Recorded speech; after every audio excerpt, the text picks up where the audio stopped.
Welcome. Good to see you. Give us a sense. A lot of change, so we'll get to learn about your team. How do you feel about the group? I'll give you 200 if you can pronounce everybody's name right. Okay. Berkey. Nope, we're already done. You already lost. A die. Die's correct. A die Mara. Oh, it's Berkey. That's correct. Yeah. How are you on the pronunciations with this? I'm good. I'm good. My problem is at times I speak Spanish to Berkey, who has to tell me he doesn't speak Spanish. In what language does he tell you that? English. Oh, okay. They all speak English, but when I need to emphasize a few things to a die, I give them to him in Spanish, so he knows I'm being really serious. So, no, it's a comedy zone at times, but it's been great. Tiger and Jaime and David aren't walking through that door, so it's time to turn the page. But we got talent, we got depth. We're just young.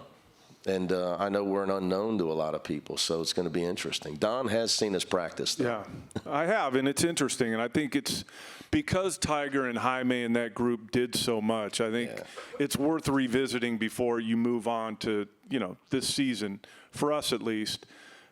How are you coaching differently with this young group versus having all that experience, it seemed like, for so long with those other guys? Well, a lot more teaching. The obvious thing, a lot more teaching. Team bonding. We went to Spain this summer as a group. We have more, we got to get these guys to realize that, I know this sounds weird, but they're a team. They're going to decide whether we win or lose.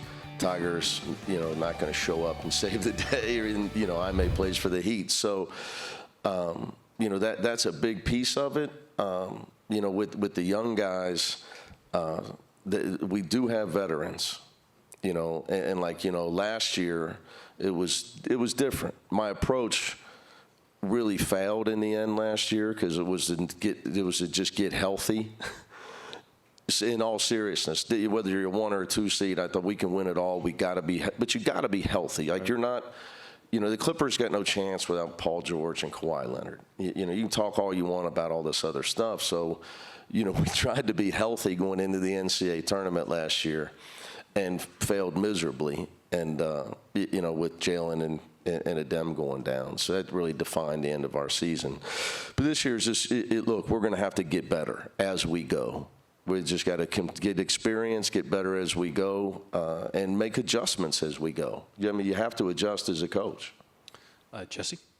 Yeah, we'll go to my right in the front row. Mark Anderson, AP. Hey, Mark. Hey, Mick, Tommy Lloyd said that you two have talked about maintaining that rivalry. How important would that be to you, and how important would it be to maintain other West Coast rivalries? Well, I think the big key is for college basketball is that we can continue to focus on what's best for college basketball, which has been obviously very hard to do with football and football television money deciding our fate. I think what concerns me is as I hear talk of even going past 20 league games, it's already tough enough with the rivalry stuff that you lose with these conferences and all the stuff that's going on. So the question for me, I don't even know where we're headed next year. I don't know. Am I going to be mandated 21 league games plus 2 more games and challenge games? I mean, right now it's a lot of not knowing for us, and I'm sure Arizona's in the same position with that. But things that are good for college basketball are big non-league games. I think there's no doubt about that. And, we've all been shown in the past we're willing to do it. We went to Maryland last year. We played Kentucky and New York. So I just think we got to have opportunity, though. I get concerned about the constraints of these big conferences and where it's all headed. Because I think where does it end is the question. Maryland comes to you this year? Correct. So let's talk about your schedule. Ohio State, Villanova, Marquette. You'll go to Honolulu as well. What do you think of your non-conference schedule? Well, if you look at the 8 teams in Maui, it's scary. It's a good thing you don't have to play everybody because it's murderer's row. We got to go back 2 times. We're going to practice being in the Big Ten. We got to go play Ohio State in Atlanta, come home, finals, go back, play Villanova. And then Maryland comes to us. So, you know, we're going to probably play 6 really, really tough games, you know, amongst, you know, then you got 20 more. So you never know, though. Like when you're scheduling these games, you used to kind of know who's going to be on what team. Now, with the transfer portal, you have no, I mean, who knows? I mean, you don't even know as you schedule games, the so-called bye games. I mean, you schedule a game right now. We talked to somebody yesterday about an opener for next year. Well, that guy could go out and get 9 transfers and be awesome. So it makes scheduling much more tougher. We all like to know what we're getting into. Going back to Tiger, Mick, and what a luxury for you for 4 years. Yeah. And one of the biggest compliments I've heard around our league in the last few years was other coaches in the league saying, I want my point guard to be more like Tiger Campbell. Yeah. And the reason I bring that up is Dylan Andrews is now, you know, getting into that role. How much did he learn last year playing kind of underneath Tiger? And how much are you having to coach him up to try and get him to play a lot like Tiger? Yeah, I think that's what I got to avoid. You know, I can't ask Dylan to be Tiger. I think Dylan's got different strengths. And I think I got to make sure that I'm allowing him to be really good at what he's good at, pressuring the ball, using his speed and quickness, being able to create his own shot, probably better off the dribble than Tiger. Obviously, very few guys run a team as well as Tiger Campbell. That's why coaches love him so much, as you know. So there's things he's got to get better at as far as running a team. But, again, I think I got to make sure that I try to let him flourish at what he's good at. Well, I guess the reason I asked that, too, though, is turnovers is such a big thing for you, me, yeah. For you. So, I mean, yes, he's different than Tiger physically, but like to just get that mentality of if I'm not turning it over, basically. Yeah, and you've seen us practice quite a bit, so you know how I am with that. We actually have the only chart on the wall during practice is a turnover chart. So you just can't win if you don't take care of the ball. You're not going to beat quality opponents if you don't take care of the ball, and you'll never win on the road if you don't take care of the ball. So, it's not just Dylan, Jan Vide, Sebastian Mack. We have a lot of young guards. Will McClendon's going to surprise a lot of people this year, as you saw in practice. So I think the general consensus to all the guys, when you have all these guys that haven't played a lot together, is you got to, for us on offense, you have to take care of the ball. Then you get a shot off. It might go in. High probability if it was you. But it might go in. You might get fouled. You might get a rebound. But if you throw it away, you got no chance. And it's, look, analytics is real. I mean, you get 20 more shots than the other team and shoot 10 more free throws, your chances of winning are pretty good. It's not going to happen if you turn it over. So, and we try to create turnovers. So analytically, that we try to win that margin of possession in every game. Given how good you've been on defense, how do you get a young team to play defense the way you want to play defense? Do you have to change your expectations? Well, you start with a Dembona, you got a good shot.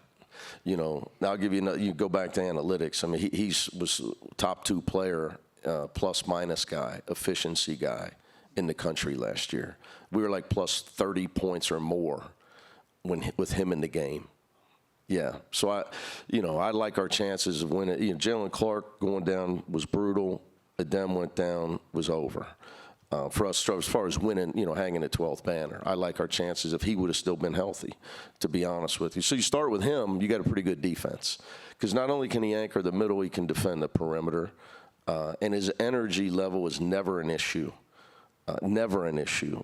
So if Don's been a guy that's trained guys for the NBA draft since his career. And a lot of guys, you have to train them just how to play hard, how to practice hard. You never have that issue with a Dembona. And his energy is infectious, which helps your defense. When you have a younger team, though, Mick, do you have to simplify the defensive game plan? Yeah, no question about it. No question about it.